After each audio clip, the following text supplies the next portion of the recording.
Nung simula, sa gitna ng dilim ng kalawakan, nagturan si Bathala. Magkaroon ng liwanag. At mula dito, umusbong ang isang butil ng liwanag. Nilibot ng butil ng liwanag ang kalangitan. At nagsimulang magningning ang mga tala.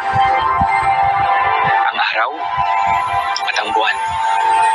Mula sa liwanag, sumibol ang buhay. Ang mga isda, ibon, hayop, puno, at bulaklak na makukulay. Ito ang naging gabay ng tao mula ng buwan at nagbigay ng lakas, talino, at kalusugan.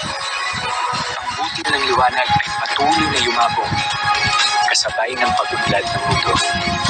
Ang liwanag ay naging higit sa nakikita ng mata.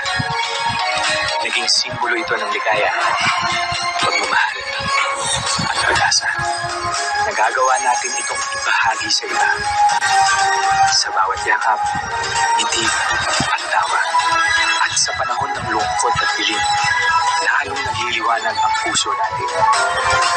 Dala ang kalinga ng pamilya, malasakit ng mga kaibigan, at pag-asang hatid ng lahat ng bagay at taong mahalaga. Dahil nasa puso natin ang tanglaw na may mahalagang paalala. Tayo, butil ng liwanag ng isa't isa.